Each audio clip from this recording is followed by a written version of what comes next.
Hello, thank you very much for clicking on this video. I do appreciate it. Today I'll be reviewing Midas Man, the Brian Epstein biopic that's just been released over on Amazon Prime. Biopic? Biopic. Biopic. Biopic. Which one is it? This isn't a spoiler review. Not that you can really spoil this kind of movie, can you? I don't know. But, you know, if you don't know what happened to Brian Epstein, then you're probably not watching this. Before I start, I am thinking of maybe reviewing every Beatles movie. And I don't mean the films that the Beatles made, although I will do them as well. I also mean anything Beatle related. Anything. Could be a mistake, couldn't it? Well, we'll see how this one goes. I probably won't. See how this one goes. So let's get on with it. So the film immediately, it sucks you in immediately because Brian Epstein, played by Jacob somebody. Should have done that. Where's my notes? Jacob Fortune-Lloyd, not to be confused with Jacob Lloyd, who was in Phantom Menace, Star Wars The Phantom Menace. If you want a spoiler, here's one. That was shite. Don't get started. I've never seen anything with Jacob Fortune-Lloyd in before, and I've got to say I was mesmerised by his performance straight away. Might have been helped by, and this is what I wrote here, the film immediately sucks you in with Brian breaking the third wall. Yes, he talks to you throughout the movie. Not constantly, but it was a nice touch. It just sort of, you know, exposition's a bit faster as well because he's telling you what's happening, and I really enjoyed that. It was a nice touch. In the interviews I've seen with Brian Epstein, he always comes across as very warm and charming, and Jacob Fortune-Lloyd does a great job of bringing that across. It was just nice guy, just a nice guy on screen. Just going to have my notes handy here, so be a lot quicker if I can just refer to stuff. So it's a lot quicker. Right near the beginning of the movie, as you would expect, we see Brian going to the Cavern Club to see the Beatles for the first time. But the first band that we see on stage was just like a bunch of old guys, and I was like, is that the Quarrymen? Have they, you know, it'd be a nice touch. Is that the Quarrymen? It wasn't. They were called, and I've got it here. It's just there. So much quicker.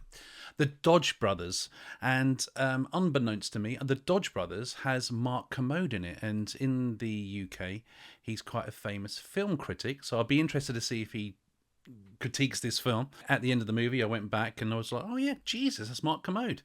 So Mark Kermode's in it, briefly.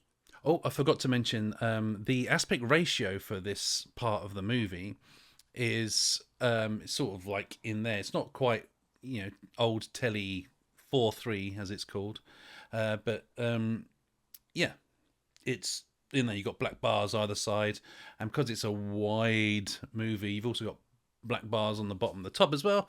Do not be put off by that. So as Brian goes into the cavern, he sees someone. I went, oh, I know who that is. Hi, that's Inkling. I went, I know who that is. He gives her his coat. I'm like, oh, I know who you are. I'll tell you in a second. And then he sees the first Beatle performance, Some Other Guy. And that's when we first see the Beatles.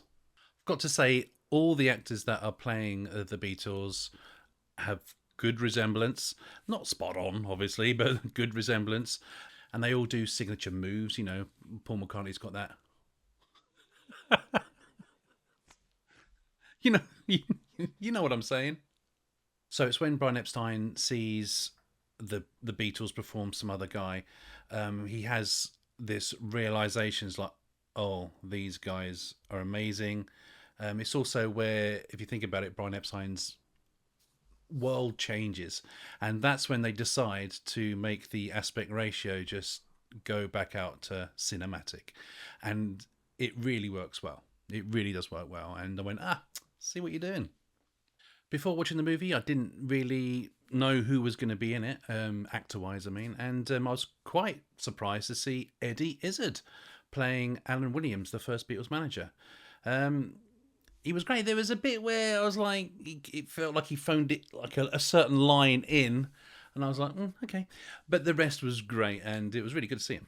So as much as the Beatles are in this, it's not a Beatles movie, and it is obviously more about Brian Epstein. But like, there's you see them being taken to the Decca audition, but you don't see them doing the Decca audition.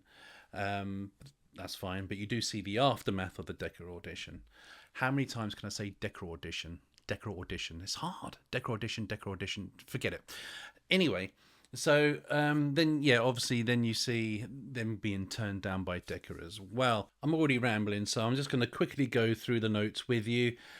George says shite, and that did take me a bit out of the movie because I thought shite was a relatively new. I didn't think they'd be saying it in the 60s, so I looked up the word shite. Yeah, it's been around for years. Don't worry about it. So I don't know if this next bit happened because I came out of the movie and then went back into the movie. But Brian says, "Oh, I'm going to go and talk to Parlophone, George Martin, on Parlophone," and then Amazon Prime hit me with a bunch of adverts, and I was like, "Adverts in the middle of it? What the hell is going on here?" I don't watch movies on Amazon Prime much, but is that a thing? Bloody better not be. I just realised when I keep referring to the Beatles, but up until this point in the movie, it was Pete Best that was in the Beatles, and that brings me on to what was a bit jarring in the movie, and that was when Pete Best was fired. Spoiler, you must know this by now. This scene was clearly cut down, and the reason why I say that is that because they're talking about him being fired. And then in one of his responses, he starts talking about Ringo, but Ringo was never mentioned. And so it just felt like, well, hang on, why are you bringing Ringo up? What? Why? What?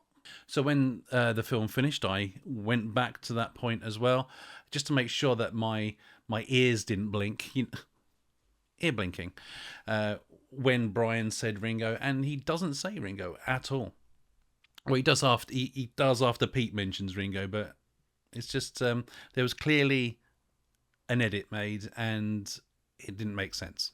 The film also obviously touches upon Brian's homosexuality, and in the 60s in Britain, it was still a pretty bad thing to be. You see his dad disapproving and his mum being understanding, as mums are. But the way the film portrays Brian's fear almost of how he is was done really well. My note on that, right? So keep in mind, I was watching the film and quickly taking notes so I can watch the film. I wrote for that just as a reminder for myself. Gays in the 60s literally sucked. Now, true, but what I actually meant was that it's just what a stupid time to have people, what a horrible time to be gay and not be allowed to be who you are. I don't want to get into all that, but you know what I mean. Why is it? And I've only noticed this with gay men being portrayed in movies. Why is it? I can't imagine this is real life, but why is it in movies that there's always a scene where one guy is just sort of looking at another guy all of a sudden, and then that guy looks back, and we're on. He's like, he's gonna get it, because it happened in Bohemian Rhapsody as well. Freddie Mercury was in America, and like this trucker just kind of just like looks at him like, want a shag, and that it can't be that easy, can it? I mean, I tried it when I was a lot younger and unmarried. I tried it with women, but they just didn't take this as a huge turn on. Me giving it, no, okay, yep, no need to call the police. So yeah, that happened in this movie. Just Brian looking at another guy. Actually, the jokes write themselves. You can make the joke yourself. When I was going through the credits to see if it was the Quarrymen in the cavern, the guy that Brian was looking at in the credits is down as Man in Decker Toilet, and he's played by David Rimmer. I'm not saying anything. Another little good touch in this movie, and it's not a spoiler because he's in the trailer, is Jay Leno playing Ed Sullivan. I thought it was a nice little touch. I expected them to show the Beatles on the Ed Sullivan show, but they don't. And this didn't actually occur to me until I was watching the end credits that there's not one Beatles song in this film. Um, Obviously, didn't have the rights, but they do all the famous Beatle covers. But yeah, there ain't none. I've got a few more notes, but I think they're a bit spoilery, so I'm not going to mention them. Um, but I will say that towards the end of the movie, um, it's like the filmmakers wanted this film to sort of finish with the all around the world BBC broadcast of "All You Need Is Love." Um, and it's like they were tying things up there as well. It's like the Beatles were saying goodbye to Brian. Yeah, it just seemed like it was like rushing to end. Brian dies. Spoiler: Brian does die, but you don't see it. Um, Actually, I think the last shot of the movie was a bit of a why have you done that?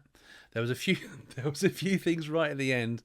You kind of go, okay, all right, I'll see what you're doing. Okay, you're wrapping this thing up. I get it. So I had a couple of takeaways from this movie.